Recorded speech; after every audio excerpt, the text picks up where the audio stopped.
हम पहुंच चुके हैं यहाँ पर। हमारा ये मंदिर का मुख्य द्वार है।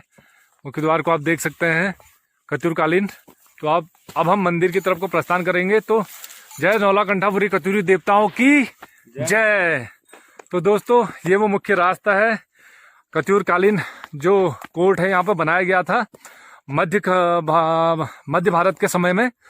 तो दोस्तों आप देख सकते हैं कत्यूर वंश जो कत्यूरकालीन राजवंश है उसे कार्तिकेयपुर राजवंश के नाम से भी जाना जाता है। कार्तिकेयपुर राजवंश और कत्यूरी राजवंश एक ही राजवंश है, क्योंकि इतिहासकारों का ये मानना है जो कत्यूरकालीन राजवंश है वो लगभग 700 ईस्वी से उनका आई थिंक 1100 से 1200 या फिर 1400 1500 ईस्वी तक भी कुछ इतिहासकार मानते हैं, क्योंकि मध्यकालीन भारत का इतिहास भी उसी क्रम में है। तो आप देख सकते हैं दोस्तों इस बाबत, जब इससे पूर्व में प्रथम ऐतिहासिक उसको राजतंत्र प्रथम ऐतिहासिक शासन भी कत्यूरकालीन शासन कार्तिकेयपुर राजवंश को माना गया है। कार्तिकेयपुर राजवंश से पूर्व जब देश में 600 से लेकर 647 तक हर्षवर्धन का राज हुआ करता था दोस्तों, तो हर्षवर्धन के राज में इसे ब्रह्मपुर के नाम से जाना जाता था। प्राचीन भारत में इस उत्तराखंड को ब्रह्मपुर के नाम से जाना जाता था, जिसका कि जिक्र चीनी यात्री हिनसांग ने अपनी यात्रा वृत्तांत में भी किया है, और जिसको ब्रह्मपुर को उन्होंने पोलिह्युनोपुलो लिखा था। पोलिह्युनोपुलो चीनी यात्री हिनसांग ने अपनी यात्रा वृत्तांत में लिखा था, जिसका मतलब होता है ब्रह्मपुर। तो प्राचीन भारत में जिस कत्यूरकालीन राज व्यवस्था को मैं आपको बताना चाहता हूं और उसी क्रम में उनके इस किले में लेके आया हूं, तो उसे ब्रह्मपुर कहा जाता था। जब 647 ईसा तक हर्षवर्धन का राज हुआ करता था। तो दोस्तों आओ इतिहास की जानकारी भी हम लेते रहेंगे और हेरिटेज साइट को भी आपको दिखाते। आइए प्रकाश। तो दोस्तों मैं आपको दिखाना चाहता हूं, यहाँ पर एक फोर्ट है, एक किला तो है ही, उसके अलावा एक गुफा है जिसे मैं आपको दिखाना चाहता हूँ। तो दोस्तों जैसे कि आपको पता है चीनी यात्री हिनसांग ने इसका जिक्र अपनी यात्रा वृत्तांत में किया था। तो उसके बाद हर्षवर्धन के बाद जो शुरू होता है कत्यूरकालीन राजवंश, जिसे कि ऋग्वेद में ये देखिए आप दोस्तों, ऋग्वेद में इसका जिक्र है। ऋग्वेद में भी हमारे उत्तराखंड का जिक्र है, जिसे कि कुर्मांचल के नाम से जाना जाता था। कुर्मांचल इसलिए क्योंकि चंपावत में जब भगवान विष्णु का कुर्मो अवतार के रूप में एक विख्यात है स्टोरी, तो उसी कुर्मो अवतार का अपभ्रंश रूप कुर्मांचल हो गया। तो आप ये देख सकते हैं दोस्तों, ये वो कत्यूरकालीन ये गुफा है। इस गुफा को आप देख सकते हैं दोस्तों, यहाँ पर से मैं आपको दिखाता हूँ। तो ये एक फोर्ट है, देखिए ये किला है और किले की एक गुफा है। तो हो सकता है कि उस समय में जब यहाँ पे इसे किले के रूप में यूज किया जाता था, तो ये एक उनके रहने की कोई जगह हो सकती थी जिससे कि छद्म छुपाव हो सके। ये आप देख सकते हैं ये वो गुफा है। तो इस गुफा से हम जाएंगे अभी। तो थोड़ा और अन्य जो लोग आते हैं अगर उनसे यहाँ विजिट करते हैं, उन लोगों से मैं रिक्वेस्ट करूंगा कि ऐसी चीज़ों पर जाने से पहले थोड़ा सा उसके बारे में जांच परख लें, उसके बाद ही उनमें प्रवेश किया जाए, क्योंकि जंगली जानवर और अन्य सारी चीज़ों के होने का भी खतरा बना रह सकता है। और हमारी तो चूंकि हमारे घर हम तो यहाँ बचपन से आते रहते हैं, तो हमें इसके बारे में पूरा कंप्लीट पता है, इसलिए हम चल रहे हैं इस गुफा में। तो आपको दिखाना चाहता हूँ दोस्तों, ये वो कत्यूरकालीन गुफा है। दोस्तों आप देखिए कितनी हेरिटेज ये गुफा है। आप देख सकते हैं उस समय में कैसे इस पहाड़ को काट के ये गुफा निर्माण किया गया होगा इस गुफा का। तो आप देख सकते हैं आजकल चारधाम यात्रा में भी बहुत सारे पहाड़ गुफाओं में तब्दील हो रहे हैं। यात्रा को सफल बनाने के लिए शासन प्रशासन का एक बहुत सराहनीय कार्य है, जिससे कि आने वाले समय में चारधाम यात्रा सुगम हो जाएगी पूरे देश के लिए। तो मैं दिखाना चाहता हूँ कि हम उससे भी पहले जब 700 ईस्वी में और 700 से 1400 ईस्वी तक जो माना जाता है, वैसे कुछ इतिहासकार 600 से 1100 या 1200 ईस्वी तक भी मानते हैं। अलग अलग इतिहासकारों के मतभेद है बहुत सारी चीजों में। मध्यकाल की हिस्ट्री में तो मतलब कुछ उसका जो डॉक्यूमेंटेशन है, कुछ ऐतिहासिक स्रोत भी कमी है। तो आप देख सकते हैं दोस्तों, यहाँ पर मैं गिर भी रहा हूँ बार बार तो मैं दिखाना चाहता हूँ दोस्तों, आप इस गुफा को कवर कीजिए पहले। ये गुफा है, इस गुफा से होते हुए आप देख सकते हैं बाद में इस गुफा की सुंदरता को बढ़ाने के लिए यहाँ पे एक छत्र का निर्माण कर दिया गया है। ये हल्का लेंटर यहाँ पे दिया गया है। बस बेसिक ये गुफा रहा करती थी। तो ये गुफा थी इधर से उधर जाने के लिए। और आप ये देख सकते हैं दोस्तों, ये थे पहाड़ी उलझ यार, खाओ प्रकाश, यहाँ पानी का कुआं भी तो था, खाल एक यहाँ तो था, सिमान नहीं था, खाओ छिपली यार, एक पानी रखनी, पानी का खाल था यहाँ पे पानी। देखो कत्यूर कुंड भी लिखा हुआ है यहाँ पे, 1990 कुछ लिखा है, तो आपको दिख रहा होगा। मैं वहीं जाके दिखाता हूँ आपको। यह है कत्यूर कुंड के नाम से जाना जाता है।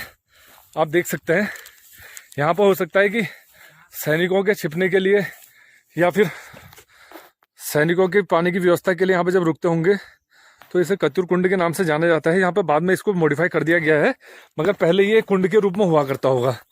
तो यहाँ पे हमारे क्षेत्र के, मैं बताना चाहता हूँ कि यहाँ पे इसके 1993 लिखा है दोस्तों। तो ये तो बाद में सीमेंट यहाँ पे लगा दिया होगा, मगर पहले ये पत्थर का ये कुंड रहा था। यहाँ पे आप देख सकते हैं ये कुंड है। अभी तो इसमें पानी नहीं है क्योंकि अब गर्मियाँ आने वाली हैं तो पानी वगैरह सब सूख गया है, आप देख सकते हैं। तो यहाँ पे हो सकता है कि सैनिकों के पानी की व्यवस्था के लिए कुंड बनाया गया होगा। तो ये कत्यूर कुंड है। इसका मतलब जीर्णोद्धार जो मेरे को याद है हमारे क्षेत्र के, मतलब जिन्होंने कत्यूरी मंदिर इस लखनपुर के ऊपर बहुत ज़्यादा काम किया, वो लक्ष्मण सिंह मनराल जी हैं, हमारे क्षेत्र के सम्मानित नागरिक, और सम्मानित नागरिक भी हैं और काफ़ी एज भी हो चुकी है उनकी। तो उनके द्वारा मुझे याद है कि इस मंदिर का, मतलब उस वक्त हम सुनते थे कि उनके द्वारा यहाँ पर मंदिर का जीर्णोद्धार किया गया था, नवीनीकरण किया गया था। तो मंदिर बहुत अच्छा हो गया था उस समय में। तो आप ये सारी चीज़ें देख सकते हैं। तो दोस्तों अब हम यहाँ से चलेंगे सीधे मंदिर की तरफ को, इस पैदल रास्ते से होते हुए। तो दोस्तों आपने देखी अभी तक कत्यूरकालीन वो गुफा और यहाँ पे कत्यूर कुंड नीचे। तो अब हम चलेंगे यात्रा के अगले पड़ाव में मंदिर की तरफ को। तो दोस्तों मिलते हैं। तो दोस्तों अब आप देख सकते हैं हम अभी मंदिर की तरफ को बढ़ रहे हैं। तो इसी क्रम में दोस्तों हम हिस्ट्री को भी थोड़ा सा जानने की कोशिश करेंगे जितने भी मेरे नॉलेज में है। तो दोस्तों प्राचीन भारत से अब हम प्रवेश करते हैं कत्यूरी राजवंश की, कार्तिकेयपुर राजवंश की, जिसे कि कत्यूरी राजवंश के नाम से भी जाना गया। तो इसकी शुरुआत होती है दोस्तों, जो हिस्टोरियन है हमारे राज्य के और अन्य भी, उनके द्वारा इनके जो प्रथम राजा हैं, कार्तिकेयपुर राजवंश के जो प्रथम राजा है उन्हें बसंत देव माना गया है। तो बसंत देव 600 ईस्वी से या फिर 600 या 700 ईस्वी से शुरुआत होती है हमारे कत्यूरकालीन साम्राज्य की, जिसे कि पहला ऐतिहासिक साम्राज्य भी माना गया है कत्यूरों, हमारे इस क्षेत्र, हमारे इस उत्तराखंड का, जो कि पूर्व में प्राचीन भारत में ब्रह्मपुर के नाम से जाना जाता था, जिसका जिक्र हेनसान ने अपनी यात्रा में किया है, जिसके बारे में मैं आपको पहले बता चुका हूँ। तो दोस्तों बसंत देव के समय से कार्तिकेयपुर राजवंश की स्थापना शुरू होती है और ब्रह्मदेव तक पहुंचती है। तो ब्रह्मदेव जो राजा है वो मध्यकालीन भारत के समय की बात है दोस्तों। तो शुरुआत में जब बसंत देव द्वारा कार्तिकेयपुर राजवंश की स्थापना की गई थी, तो कार्तिकेयपुर राजवंश की जो पुरानी राजधानी हुआ करती थी वो जोशीमठ चमोली में हुआ करती थी दोस्तों। क्योंकि इस बाबत बहुत सारी मेरी सांस भी फूली है दोस्तों यहाँ पर चढ़ाई में चलते चलते, और बहुत सारी चीज़ें आपको बताने की इच्छा भी है। तो उसका जो जिक्र मिलता है वो पांडुकेश्वर ताम्रलेख मिले थे जोशीमठ में, उससे पता चलता है कि बसंत देव से शुरुआत होती है। और उसके बाद फिर प्रथम राजा बसंत देव माने गए और उनके द्वारा उसी समय में, मतलब राजधानी जोशीमठ रही चमोली में, जिसका कि जिक्र पांडुकेश्वर ताम्रलेख में मिलता है। उसके बाद दोस्तों और भी अन्य स्रोत हैं उसके, जिसमें से कि बागेश्वर में जो एक मिलता है, वहाँ भी त्रिभुवनराज शिलालेख जो बागेश्वर में पाया गया, उससे भी इस स्रोत का पता चलता है कि बसंत देव जो पहले राजा रहे। कुछ लोग बाद की जो कत्यूरकालीन राज्य है उसमें आसंती देव भी मानते हैं, मगर इसमें इतिहासकारों का अलग अलग मतभेद रहा है दोस्तों। तो ये सब बेसिक ये चीज़ें, यहाँ से शुरुआत होती है कत्यूरकालीन साम्राज्य की। और उसके बाद पहले जो उसमें है, उसमें खरपड़ देव आते हैं उस वंश में।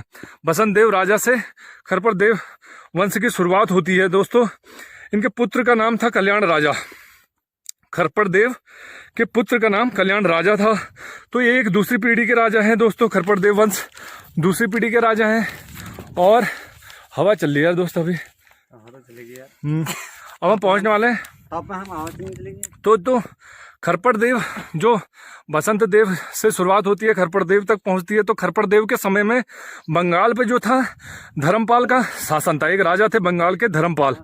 इसका जिक्र मतलब नालंदा शिलालेख में मिलता है दोस्तों, बंगाल के राजा धर्मपाल और खरपड़ देव के बीच हुए युद्ध का, जिसमें कि धर्मपाल हरा देता है और आक्रमण करके हरा देता है। त्रिभुवनराज पर आक्रमण किया उन्होंने, धर्मपाल ने, और हरा दिया। मतलब खरपड़ देव राजवंश के मतलब उस वक्त जो सैनिक या फिर जो सैनिकों के मुखिया होते थे त्रिभुवनराज थे। त्रिभुवनराज राजा थे बेसिक उस टाइम पे, सैनिक नहीं राजा थे। खरपड़ देव राजवंश के राजा। बसंत देव से चालू हुआ खरपड़ देव से पहुंचे बंगाल के राजा के द्वारा, उस वक्त को धर्मपाल थे, उनका शासन था। उन्होंने आक्रमण किया खरपड़ देव राजवंश में राजा त्रिभुवनराज पर और उन्हें अपने आक्रमण में हरा दिया।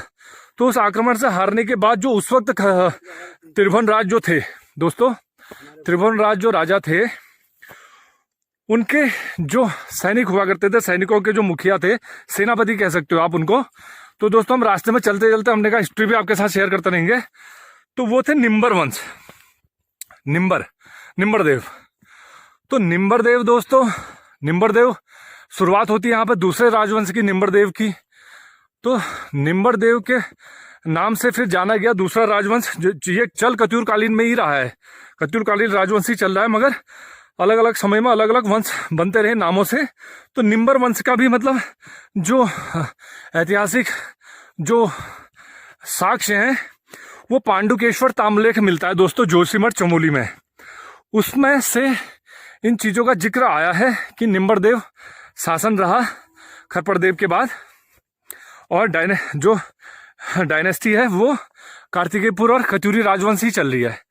तो निम्बर देव में भी मतलब जो निम्बर देव राजवंश का है उसका जो मिलता है वो पांडुकेश्वर ताम्रलेख जोशीमठ से मिलता है, जो कि संस्कृत भाषा में मिला था। दोस्तों आप यहाँ से इन वादियों का भी नज़ारा लीजिए। यहाँ पे पीपल के वृक्ष लगे हैं, वो पेड़ है ना, बड़ा पेड़ है वो पीपाक्षु या बड़क्षु। तो दोस्तों जो हमारी कार्तिकेयपुर राजवंश की बेसिक जो राजकीय भाषा थी वो संस्कृत थी। आज भी हमारे राज्य की भाषा, राजकीय भाषा जो है वो संस्कृति है।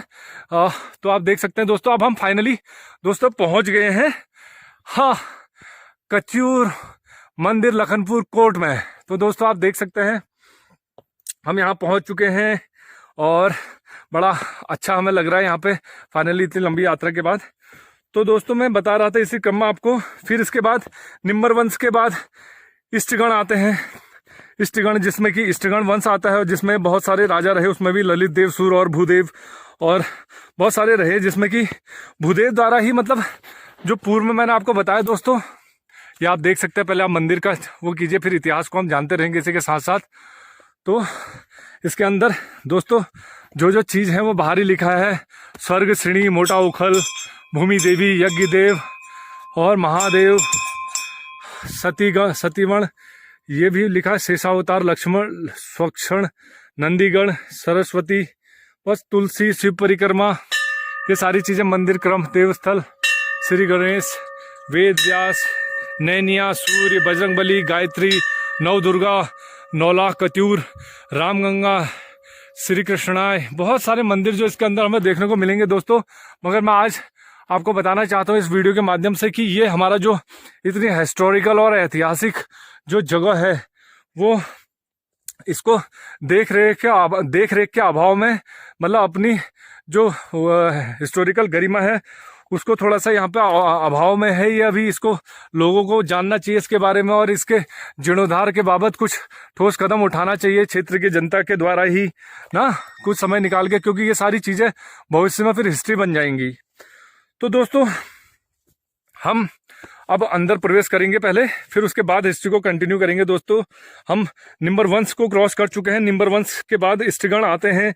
तो मैं बताना चाहता हूं दोस्तों, उसमें जब इष्टगण निम्बर वंश में ही जो राजा रहे इष्टगण, ललित, भूदेव वगैरह, तो भूदेव के द्वारा ही, भूदेव इसलिए इंपॉर्टेंट हो जाते हैं दोस्तों कि भूदेव जो राजा रहे निम्बर वंश में, उनके द्वारा ही जो राजधानी है उसे जोशीमठ चमोली से शिफ्ट करके बागेश्वर बैजनाथ, गरुड़ बैजनाथ में कर दिया गया।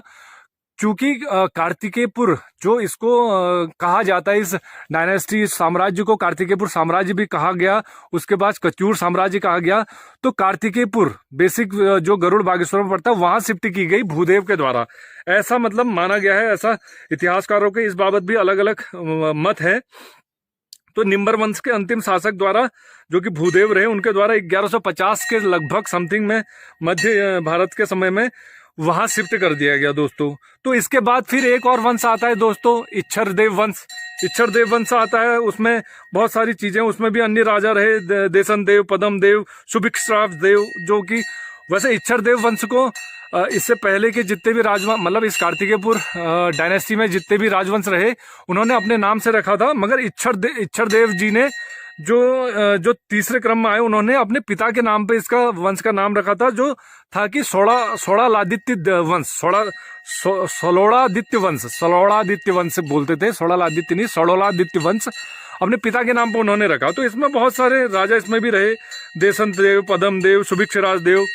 अब सुभिक्षराज देव जी के बारे में भी बहुत, मतलब वो बहुत सारी चीजें हैं। इच्छरदेव के पिता थे सलोड़ादित्य।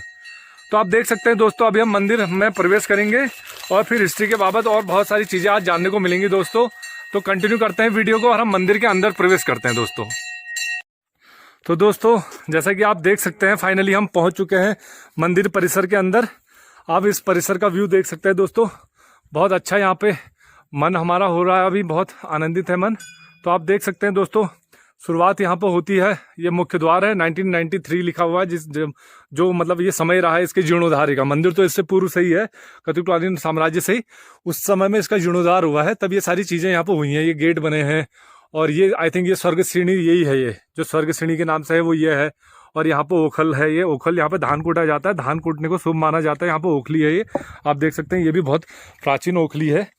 अब ये ओखो देखो, ओखो, और ये है मुसो, मूसल कहते हैं जिससे ओखो मतलब कूटा जाता है। पूर्व समय में जब चक्की वगैरह, आटा चक्की नहीं होती थी, तो इन्हीं चीज़ों से, इन्हीं ओखल और मुसोल, धान वगैरह कूटी जानी है, उसी से चावल बनते थे। तो आप ये देख सकते हैं दोस्तों, अभी मतलब बहुत केयर की ज़रूरत है। मैं यहाँ के क्षेत्र की जनता से भी कहना चाहता हूँ, क्योंकि ये बहुत हेरिटेज चीज़ है और इस हेरिटेज को हमें बनाए रखने में मदद भी करनी होगी, एक पहल करनी होगी क्षेत्र की जनता को कि इसका जीर्णोद्धार हो। चूँकि अब यहाँ रोड भी बहुत अच्छी आ चुकी है यहाँ तक, फिर भी मतलब इस स्थिति में अगर हमारी हेरिटेज साइट रहेगी तो बड़ा हमारे लिए बड़ा मतलब सही बात नहीं है दोस्तों। अब ये आप देख सकते हैं, यहाँ पे ये है वो शिव, यार यहाँ पे तो शिव मंदिर, शिव जी का वो होता था प्रकाश, यहाँ पे तो एक शिव जी की मूर्ति होती थी, है हनुमान मंदिर की मूर्ति तो है, मगर यहाँ पे एक शिवलिंग होता था, क्या होता था, अब मैं हो सकता है मैं भूल रहा हूँ, मेरे पास एक पुरानी फोटो तो है यहाँ की बचपने की हमारी, उसे देख लेंगे बाद में। तो आप ये देख सकते हैं दोस्तों, यहाँ पे कितने हेरिटेज जो पीस वगैरह हैं, आप देख सकते हैं मूर्तियों के कट पीस, ये कितना प्राचीन है दोस्तों, आप देख सकते हैं। अब ये अभाव के इस मतलब अभाव के उस वजह से इस तरीके से अभी रखा हुआ है। इसके पीछे आप देख सकते हैं यहाँ पे ये कितनी अच्छी मूर्ति रही होगी दोस्तों। अब यहाँ पे ये एज इट इज ऐसी रखी हुई है, हैं कुछ लिखा नहीं है, ये ऐसी रखी हुई है। देखो यहाँ पे अभाव के, यहाँ पे मतलब बत्ती भी संभवतः कभी कभी जलती होगी लग रहा है। लगभग हर मूर्ति यहाँ पे क्षतिग्रस्त है दोस्तों, आप देख सकते हैं। यहाँ पे ये मूर्ति तो इसी पत्थर में एज इट इज शिफ्ट है, भगवान विष्णु की संभवतः लग रही है मुझे, हाँ शेषनाग वगैरह की है, भगवान विष्णु की मूर्ति है। क्योंकि जो निम्बरदेव से पहले जो हमारे वो थे, वो भगवान विष्णु पे, कत्यूरी शासक जो भगवान विष्णु पे बहुत आस्था रखते थे। और दूसरा मैं आपको सबसे बड़ी चीज़ बताना चाहता हूँ दोस्तों, हमारे जो कत्यूरकालीन जो डायनेस्टी जानी गई है, वो मूर्तिकला और वास्तुकला के लिए बहुत ज़्यादा फेमस रही है दोस्तों। आपको ये जानकर हैरानी होगी कि उस समय के जो निर्माण शैली है, मूर्तिकला की जो शैली है और जो निर्माण की शैली है, वो बड़ी हेरिटेज है दोस्तों। और उसमें जो ज्यामिति यूज की गई है, रेखा गणित कहते हैं जिसे बेसिक हिंदी में हम, वो एक अद्भुत बात है दोस्तों। अगर उस समय की चीज़ों को देखा जाए तो हमारे कत्यूरकालीन राजाओं के द्वारा ही। प्रकाश एक मिनट रुक जाओ दोस्त, प्रकाश एक मिनट रुक जाओ। तो दोस्तों आप देख सकते हैं, हमारा ये लखनपुर का मंदिर है और यहाँ से कुछ ऐसा व्यू देखने को मिलता है। लखनपुर कोट कत्यूरकालीन राजाओं की राजधानी, आप देख सकते हो, ग्रीष्मकालीन राजधानी रही है। इससे पूर्व में जो राजधानी थी वो जोशीमठ थी। जोशीमठ के बाद निम्बर वंश के अंतिम राजा भूदेव द्वारा राजधानी शिफ्ट की गई बागेश्वर बैजनाथ में। कत्यूर गरुड़ कार्तिकेयपुर कहते हैं जिसको, जिसके नाम से ही इस वंश का नाम कार्तिकेयपुर और कत्यूर पड़ा है। और सबसे पुरानी ऐतिहासिक राजवंश रहा है। तो उसमें मैं दोस्तों ये दिखाना चाहता था कि उस राजवंश की जो सबसे मेन खासियत थी, जिसके लिए आज भी मतलब उस चीज को जाना जाता है, वो मूर्तिकला और वास्तुकला थी दोस्तों। वास्तुकला और मूर्तिकला में जो ज्यामिति का यूज वो करते थे वो मतलब आज के समय में भी अकल्पनीय है। मतलब आप सोचना भी मतलब मुश्किल है कि किस तरीके से उस समय में उनके द्वारा इस तरीके के मंदिर और मूर्तियों का निर्माण किया गया होगा। और उसमें जो ज्यामिति यूज की गई है उसका एक विशेष महत्व है दोस्तों। तो इस वजह से कुछ लोग जो यहाँ के क्षेत्रीय लोग हैं तो वो ये भी मानते थे कि जो हमारे कत्यूरकालीन राजा रहे हैं वो लोग मतलब कुछ अन्य शक्तियों के साथ भी जुड़े हुए थे, जिससे कि हम मतलब तीसरी दुनिया के साथ भी उनका कोई कनेक्शन था, ऐसा मानना है। क्योंकि हम आज के समय में जिन्हें जैसे कि आप लोग जानते हैं, जिया रानी हो गया और हमारे न्याय के देवता गोलजू देवता हो गए, तो ये भी इसी कत्यूरकालीन मध्य भारत के समय से ही ये निकल के आई ये देवता लोग, जिसमें हमारे द गॉड ऑफ जस्टिस के नाम से फेमस है गोलजू देवता। उन लोगों को हम देवता के रूप में पूजते हैं। और मूर्तिकला के बाबत मैं बात करना चाह रहा था दोस्तों। आप देख सकते हैं, देखो किस तरीके की हेरिटेज मूर्तिज यहाँ पे मतलब इसी कंडीशन में अभी पड़ी हुई हैं। एक बहुत अच्छी मूर्ति है जिसका कि मतलब ऊपर का हिस्सा टूट गया है, तो आप देख सकते हैं दोस्तों। इन सारी चीजों को, ये धरोहर है भाई हमारे, इन धरोहर को हमें संभाल के रखने की जरूरत है। भविष्य में आने वाली पीढ़ी को हम क्या बताएंगे हमारे वहां पे क्या क्या चीजें रही थी। तो दोस्तों आप ये देख सकते हैं श्री कृष्ण भगवान की मूर्ति भी है। मैं आपको इसी क्रम में दिखाता हूँ। यहाँ पे ये मंदिर है, ये एक शिला है दोस्तों। मैं आप बता देता हूँ दोस्तों, इस शिला बाबत भी मैं बताऊंगा आपको। अब इसमें कौन सी लिपि में क्या लिखा गया है, मगर ये कुछ ऐसा कुछ है नहीं, मगर शिलाओं का मैं आपको बताता हूँ। जहां जहां भी कत्यूरकालीन राजाओं के द्वारा निर्माण कार्य किया जाता था, जहां पे भी कत्यूरकालीन निर्माण आपको मिलेंगे तो वहां पे ये शिला जरूर आपको मिल जाएंगी। ये शिला दोस्तों, ये बहुत हिस्टोरिकल शिला है। आप इस शिला को देख सकते हैं दोस्तों, जो प्रमाणित करती है अपने आप में कि ये कत्यूरकालीन राजाओं के द्वारा निर्मित किला रहा है। तो दोस्तों आप देख सकते हैं ये मंदिर है दोस्तों। अभी हम यहाँ पे पाठ पूजा भी करेंगे, क्योंकि कुछ मूर्तियां मैंने आपको दिखाई दोस्तों। और यहाँ पर आप देख सकते हैं दोस्तों, यहाँ मैं आपको दिखाना चाहता हूँ दोस्त, ये सूर्य देवता का मंदिर है। यहाँ पे ये सूर्य देवता का मंदिर है। और यहाँ पे एक और मूर्ति है, आप देख सकते हैं दोस्तों, लक्ष्मी माता जी की मूर्ति। अब ये कौन से भगवान की मूर्ति है, कुछ माता रानी की ही मूर्ति आप देख सकते हैं। यहाँ पे सिंह है, कुछ पकड़ रखा उन्होंने। ये बहुत सारी चीजें कुछ बोलती हैं दोस्तों। ये मूर्तियां भी अपने आप में कुछ कहना चाहती हैं। अगर हम समझने की कोशिश करेंगे तो अपने आप में बहुत कुछ कहती है मूर्ति। हमारे इतिहास के बारे में हमें बताती है, हमारे हिस्ट्री के बारे में हमें बताती है। तो हम तो मतलब जो हमारी हेरिटेज, गवर्नमेंट की हेरिटेज विभाग जितने भी जो हेरिटेज और कल्चरल चीजों को सेव करती है, मैं इस वीडियो के माध्यम से उनको भी कहना चाहता हूं कि देखिए हमारे यहाँ पे कितनी हेरिटेज और कल्चरल चीजें अभाव के कारण इस तरीके से अभी भी ये है, इस स्थिति में है दोस्तों। तो कुछ प्रयास हमें करना चाहिए, क्षेत्र की जनता को भी इस वीडियो के माध्यम से मैं कहना चाहता हूँ सभी लोगों को कि कुछ एक ठोस पहल करनी चाहिए हमें अपनी इस कल्चरल साइट को बचाने के लिए, जो आज मतलब देख सकते हो आप स्थिति से देख सकते हो, मतलब चीख चीख के कह रही है कि मतलब हमें सहेज के रखा जाए, नहीं तो आने वाले समय में हम एक इतिहास ही बनकर रह जाएंगे। तो आप देख सकते हैं दोस्तों, उसी क्रम में यहाँ पर 9 दुर्गा, हमें हमारे भैया ने बताया, ये 9 दुर्गाओं की वो है मूर्ति। देखो, जय माता रानी। यहाँ पर देख सकते हैं दोस्तों आप, ये कितनी बेहतरीन मूर्तियां हैं यहाँ पे अभाव में। देखो ये लाल पत्थर से बनी हुई मूर्ति है, ये सारी हेरिटेज मूर्तिज हैं दोस्तों। ये अब पता नहीं इनको संग्रहित करके रखने की बहुत जरूरत है। अब यहाँ पे भी कोई मूर्ति रही होगी, वो यहाँ है नहीं अभी। देखो दोस्तों, ये यहाँ पे मूर्ति है माता की, ये भी एज इट इज ऐसी। ये देखो कितनी मूर्तियां हैं यहाँ पे दोस्तों, जिनको अलग अलग पत्थरों में से बनी हुई थी। ये सब काट तोड़ दी गई हैं या फिर हट गई हैं यहाँ से दोस्तों, आप देख सकते हैं। तो इन सब मूर्तियों को भी सहेज के रखे रहने की जरूरत है। ये आप देख सकते हैं दोस्तों आप, एक ये यहाँ पे शिलापट है, और यहाँ पे शिलापट में मुझे नंदन सिंह, और भी बहुत सारे नाम हैं, मगर मैं नंदन सिंह मनराल जी का नाम इसलिए ले रहा हूँ क्योंकि यहाँ पे सैण मानुरा गांव लिखा पड़ा है। देखो आप दोस्तों, यहाँ पे लिखा है सैण मानुरा। मैं आपको दिखाता हूँ दोस्तों इसको,